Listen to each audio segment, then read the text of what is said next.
What does it mean when it's been a busy week and early at Wednesday?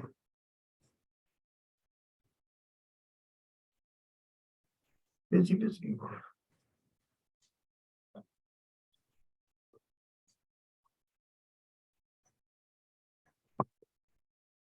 We'll give it just a few minutes and then we'll get it started. We'll kick it off with the open public forum.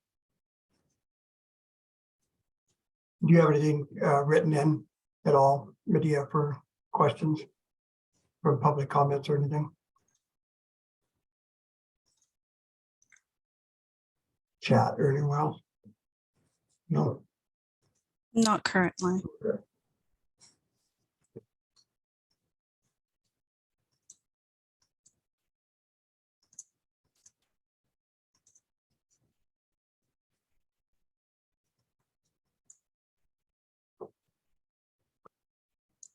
Okay, well, while we're waiting for everybody to join, I'll open it up with the open public forum. And it's, we begin it every time, public comment up to 15 minutes. As a reminder, 3-minute limit per individual. Speakers should address the matters which are within the powers of the SRLJC. Speakers should also identify themselves and address the chair. Council members will not engage in dialogue with the speakers. If you have any comments and have not done so already, send a chat message to Medea and she will give you a speaker's number and we'll take you in the order that you your number is in. So open.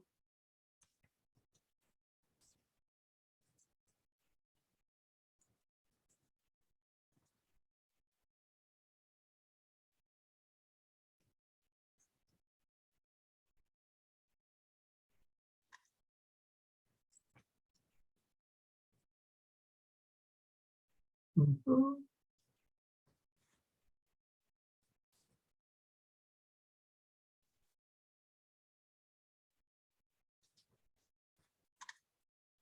Medea, do we have anybody in queue that has asked to speak?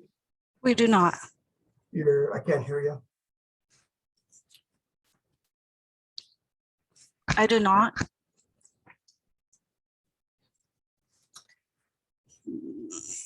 I can hear. Okay.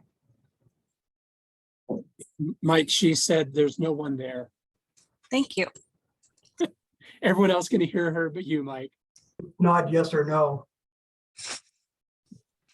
That works for me too. That'll, get me right on track. Okay, seeing none and having none in the queue waiting for the open forum, I'm going to close the open forum. And I'm going to move on to the minutes from our last meeting. There's something back in them right in front of me. So I'm assuming everybody got a copy of the July 12th minutes. So I'm looking for approval of the minutes. And so I will open it up for a motion to approve the July 12th SRLJC minutes. I have a motion. I'll make the motion. Second. Can you hear any of us, Mike? Oh, I can't hear you guys. Wait a minute.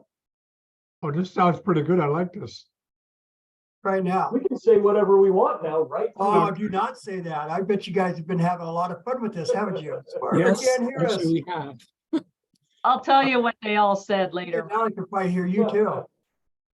So Mike, the sheriff made a motion to approve and I seconded his motion. Okay, I have a motion and a second. All in favor, say aye. Aye. Aye. All up. Okay. Passes unanimously. On to the focus groups. So I'm just going to kind of handle it focus group at a time and have the spokesperson and or the minute taker from the focus groups to report out first. And we'll start off with the diversion, group 1. Someone representative of the group 1.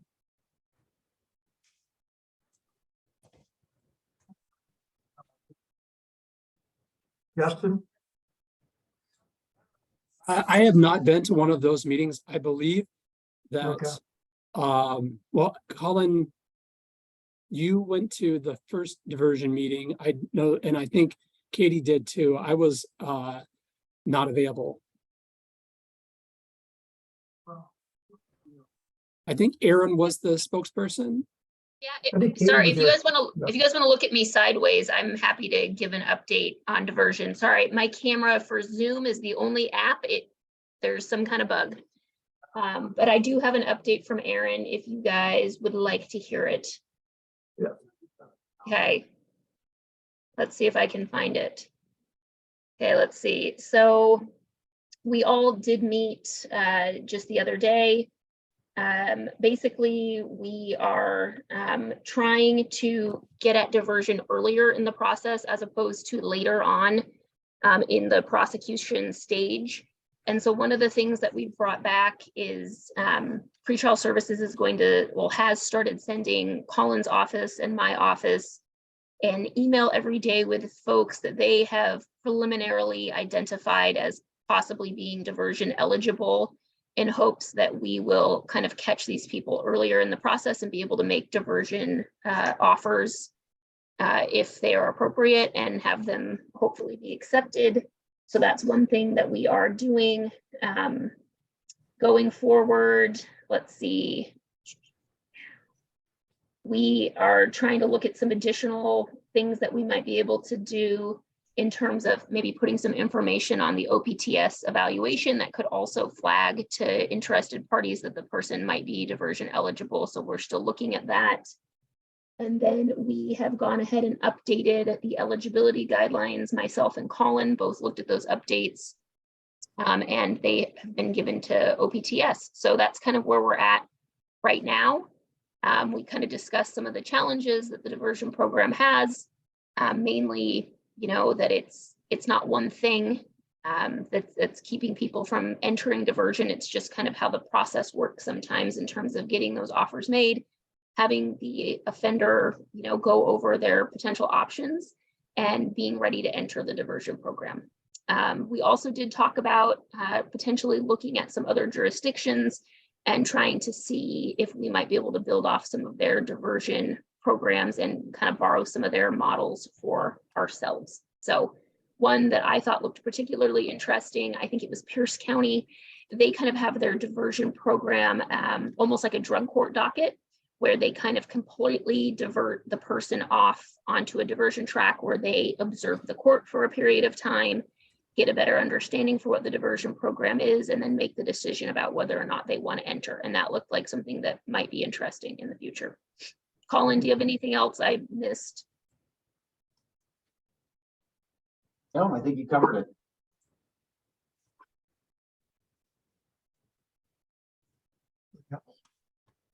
Well, that was a good report out. So you guys are basically still in trying to discovery phase, looking upstream rather than that, and then heavy involvement with pretrial services. Did you identify any type of diversions that? I know you talked about one from Pierce County, but was there any specific ones that you guys were going to try to attack? Or No, I mean, I think at this point we're only really looking at post-filing diversions. I mean, I think based on some of the statutes in Washington, that's just kind of where we're at in terms of having a diversion program. At least currently, maybe that might change in the future, but right now I think we're looking at how to divert filed cases more successfully and just going from there. super, that's good. That's good news. That's good progress. Okay, moving on to focus group 2, which is the mental health. Christy Ray, are you on? I am on, and I apologize, my camera is not working today. Can everybody hear me okay? Yep. Okay, so we just had our first meeting last week, so we're kind of just in the infant stages of it. Last week we spoke about kind of just logistics, how often we're going to be able to meet and the time commitment and those types of things. And then part of our homework for the next couple of weeks that we were all individually going to work on is taking a look at our different areas of practice of the system and how it interfaces with mental health, and identifying our 3 top objectives of what we would like to implement change on, some areas of growth and improvement, at the same time, taking a look at our 3 top successes. What are our strengths within our agency that we're excelling at and doing well? Once the members have an opportunity to do that, they're going to submit it back to me, and I'm going to synthesize that data, try to take a look at it and see what might be low-hanging fruit that we could kind of get a hold of right away, or something that might be a bigger process, and kind of bring that back to our next discussion. So we're just kind of just brainstorming area right now. Super. Anybody else from your group? Colin? Katie? Now, unfortunately, I missed the last meeting, Mike, on that one, so. Well, I didn't know that. I didn't mean to call you out, Colin. I didn't know that you missed that. I want to be transparent, Mike, so. Okay. Christy, what do you see? You said next steps are going to be kind of identifying their touches with the mental health in different areas, kind of identify those. And then any connection with the therapeutic courts, or do you guys intend to cross over there and talk to that focus group as well? We haven't yet. I can imagine once we get our objectives put together that it'll naturally overlap and we'll be doing some coordination. I'm just still waiting to kind of identify what those top 3 areas are, and then start tackling who should be involved and how we can coordinate to make some changes. Well, I really want to tell you how much I appreciate you taking this on, Christy. You know, you're not a actual part of the SRLJC, but just this leadership role you're taking on for that focus group is much appreciated, because you're definitely a subject matter expert when it comes to these things. So I'm happy to help. Thank you. Welcome. Okay, focus group 3, racial inequity. Mike, our collective vacation schedules did not mesh. Let's just be honest. One person was available when the other person wasn't. So we have found a date that'll work, which is the 16th of August at noon. We're going to meet. We're going to talk about the race equity toolkit that Medea sent to us, which was the toolkit that was adopted by this council nearly 2 years ago. In addition, I guess we're still waiting to see if there's any movement on the community member. I know that we have had essentially no applications yet. And our group felt from our first meeting that having that community voice was very important as we try to make any type of recommendations to the council when it comes to race equity.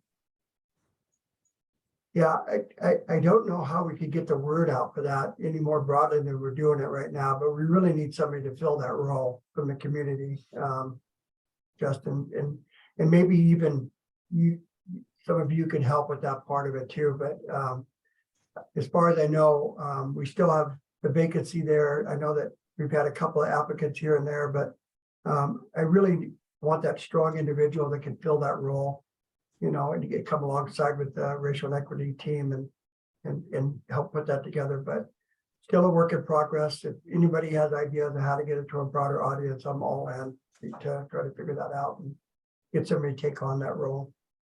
So focusing on the racial equity toolkit, looking at some of the educational efforts that we could do along those lines, Justin, is kind of where it's headed, right? Right. We didn't have the actual toolkit at our first meeting.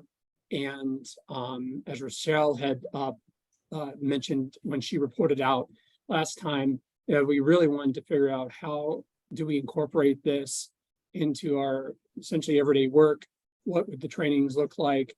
How do we ensure implementation of the toolkit? And then other things, what are we missing?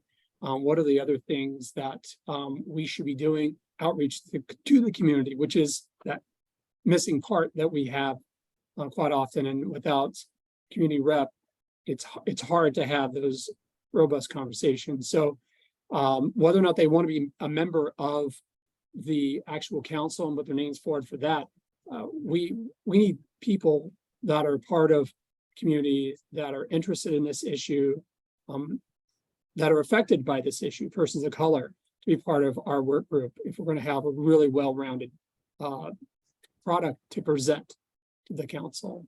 But we'll meet on the 16th, and maybe we'll have something by then, and we can keep moving forward. I think John raised his hand there. Super. John?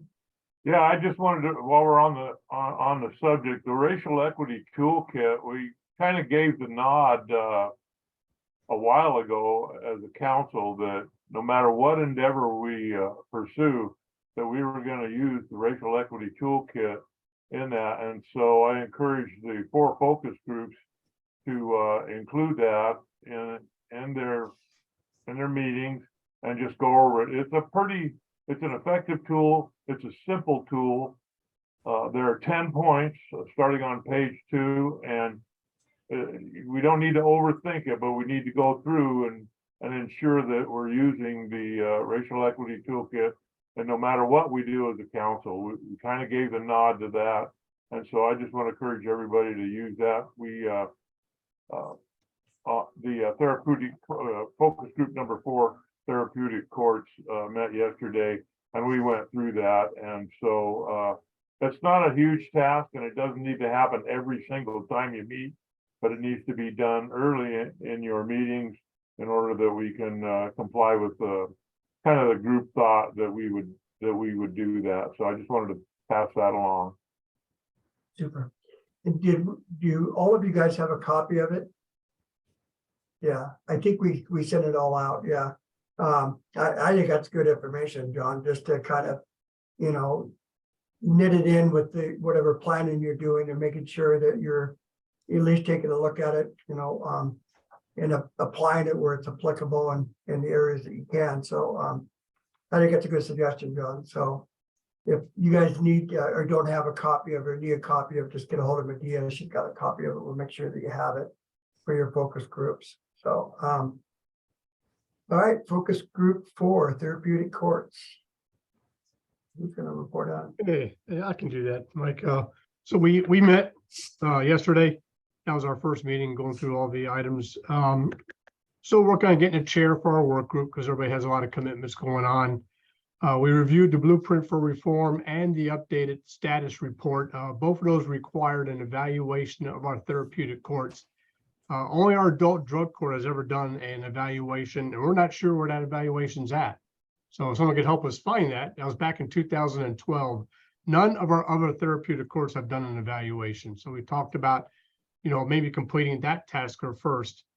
We had a discussion about funding for the courts. We understand that some sales tax goes into our mental health court. And our questions are, how is that done? How is that funded?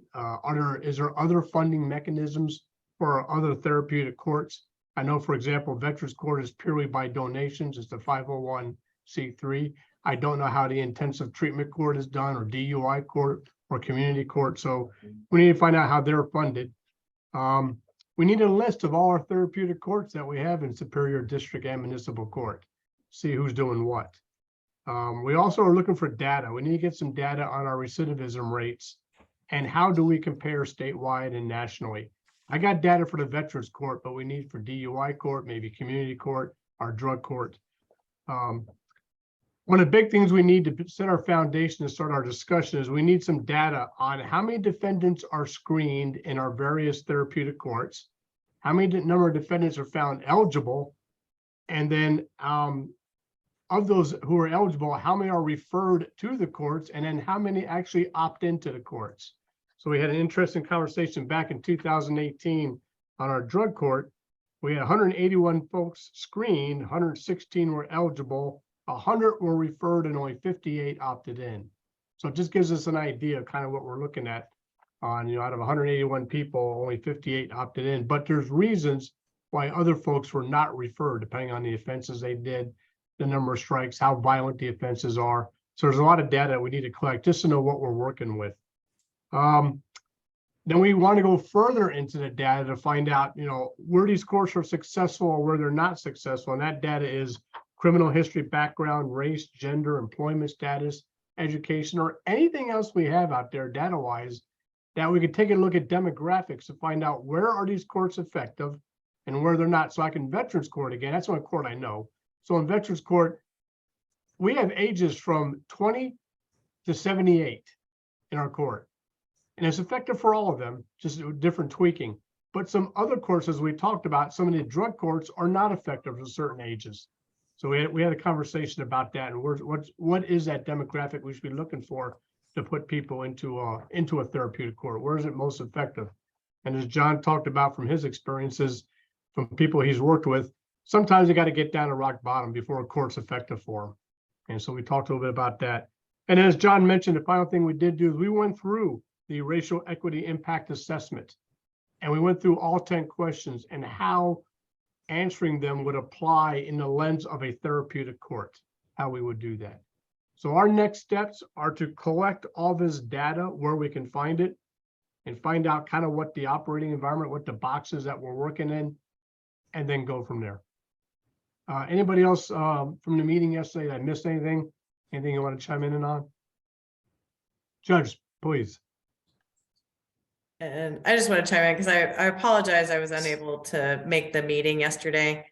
But out of all of those questions, and I appreciate you forwarding those out to the group, Tim. But I can say as far as district court, I did forward out the list with our specialty courts from district court, mental health therapeutic court, which is a combined court between county and city. You know, we've got our veterans court, our DUI intensive supervision treatment court. All of that information is located on the Spokane County website, as well as the handbooks for each. And I feel bad that I was unable to make the meeting yesterday because all of these questions that were sent out with regards to, yes, there was an evaluation done of our therapeutic courts. Yes, our therapeutic courts get the 1/10, the 1%. We have data with regards to all of that, which I have, because Judge Smith is our resident expert and in running the therapeutic courts right now, has answers to all of those questions. And that's the one thing I've always said as far as that update or the review on the blueprint of reform, discounted anything that district court has done with the therapeutic courts. It's just it's not correct information. And so that's where I definitely want to make sure that the group has that information. And so Judge Smith is helping me with the answer to all of those questions. I can't speak, of course, on drug court and federal and the felonies, but we have a very robust team on this right now. Well, that would be great. That would be a great start. So maybe our next meeting, if you can convince Judge Smith to come with you. Yeah, well, and that's what I'm trying to do. But in the meantime, him and our therapeutic court manager, Jacqueline Brumbaugh, is answering those questions for us. And they have answers to all of it. That would be great, because I got to talk to also municipal court on what they have going on. And we also have 1 or 2 courts out in Airway Heights. We have one out in Cheney. So there's data. I just got to find out where we got to find out just where the data is at, just to see what we're working with. I think I saw municipal court judge. Gloria, are you? Yeah, there you go. Are you on? Yeah. So municipal court is part of our mental health treatment court. They have their own DUI intensive court. Yes, and we haven't had those. Can you guys hear me? Yes. Okay, we haven't had an evaluation done. I know that Judge O'Sullivan, who presides over DUI court, is really interested in.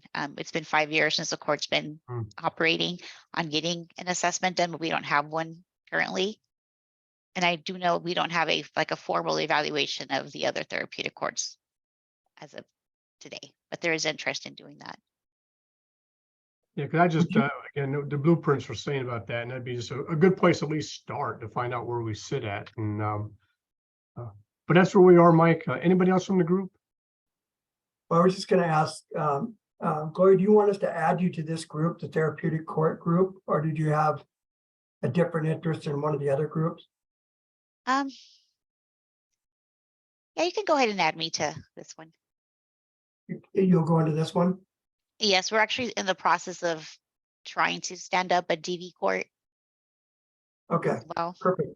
That's awesome.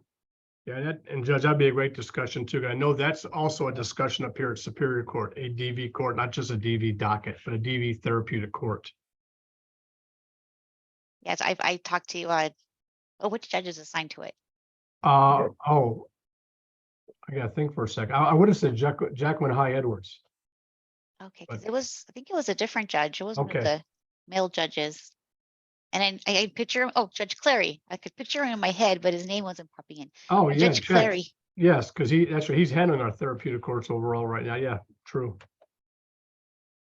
Okay, great. That'd be great. A good addition for that too. Then we have all courts. I'm looking to see if there's anybody from Superior Court on. I don't see anybody. So, So that's where we are right now, Mike. So it'll be more collecting data, and then our next meeting, we'll start sorting through the data to see what we think our objectives should be. okay. Okay. Well, just let me know if I could be a help on that, Tim. Oh, we're coming to you. Oh, yeah. I know Medea's like, oh, I know great. that when it's all things data, it comes my way. So you just have to let me know what you need, identify it, and that goes for any of the focus groups. If you need data that directly relates to the jail population or recidivism or those type of things, just come to me and I'll help you guys put those together. I don't know if I'll be pull it together for you, but I'll have someone pull it together for you so that you have it. So, okay. My report out in the Community Corrections Center is that obviously Measure 1, it's included in Measure 1 as one of the additions that we're going to do. It will have 128 beds is the plan for it. It will encompass a sentencing alternative for the courts. So we'll have EHM, it'll have programming there, the IOP it will be present there. Also, the work crews and work release will also be embedded in that. So it's in the preliminary stages, it's more conceptual than anything else, because I'm hoping that a lot of what we do to this board and a lot that we learn from the actual practitioners out of Geiger that work with us day in and day out will help inform us to do a better job of planning what we do on the inside of it. And Jason Robertson has just been a big help as far as, helping with kind of figuring out the breaking barriers, because I know breaking barriers has been a pretty successful program. We'd like to make it more robust, and as we develop, a new methodology, instead of housing people by their charges on the floors, we want to go to an individualized case management approach that several, jails around the country use, which is assign the individual as a caseworker to kind of work them through the process, identify those barriers that, come up in their lives that tend to cause them to recidivate and try to attack those, rather than just having a bunch of programs, on a list that people can take part of. We want to individualize it so that they can actually take part of meaningful programs that help them along their journey. So those are kind of the things that we're still planning on it. As we get closer to, knowing the outcome of where the ballot measure is going to go, and then also, the 5 years that it would take to, design and build a jail if it were to pass. We anticipate that we're going to use that 5 years wisely in doing some of these planning and involving as many groups as we can. We also, it should have not passed, we would like to look at how we can implement some of these things out of the Geiger facility and what we could do better along those lines. Challenge is that Geiger tends, the housing out there is more restrictive than it is downtown, and only a niche population is eligible to go out there. We'd really want to offer this to the masses, to inside the jail and wherever we can offer it to them. So it's going to be a bit challenging, but we're going to work through some of those things.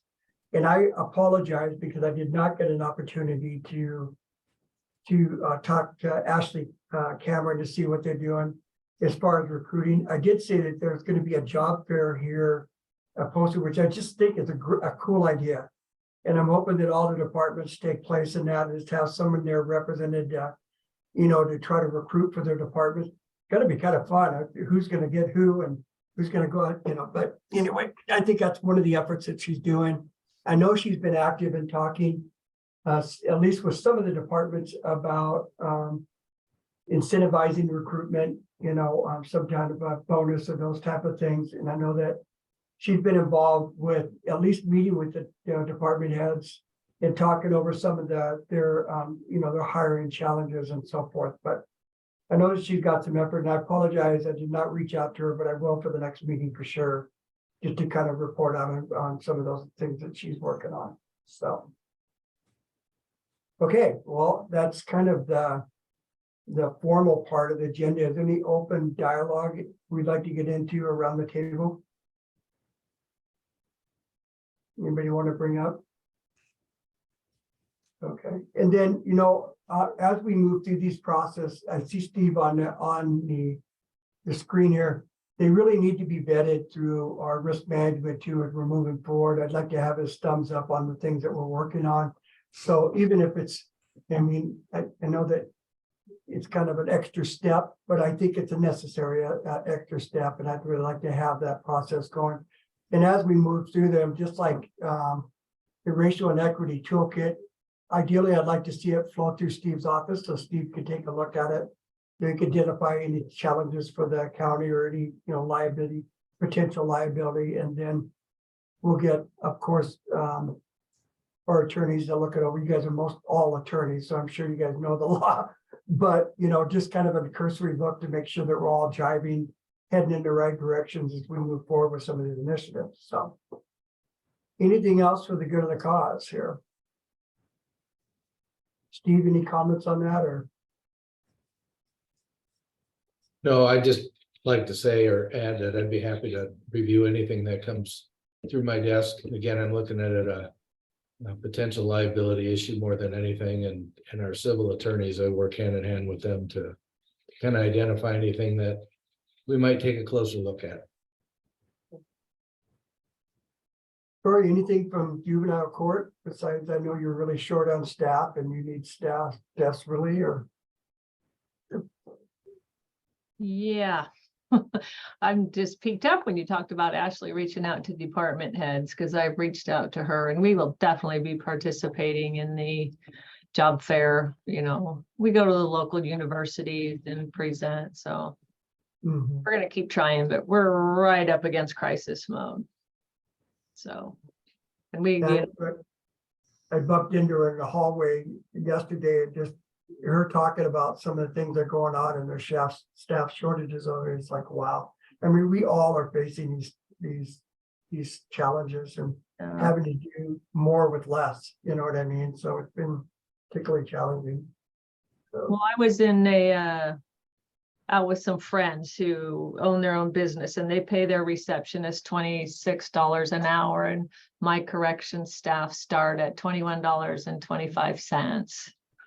So, yeah. And I think those are the things that need to be talked about, you know, particularly in this next budget cycle.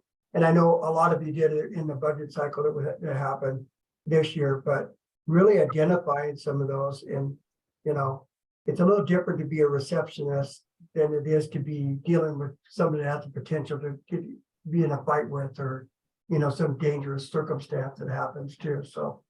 Yeah, I will say too, I'll update because it would impact a lot of people on here and just our system in general, is for the last 2 years legislatively, it didn't pass, but you know, a bill on raising the age of juvenile court jurisdiction up to age 20.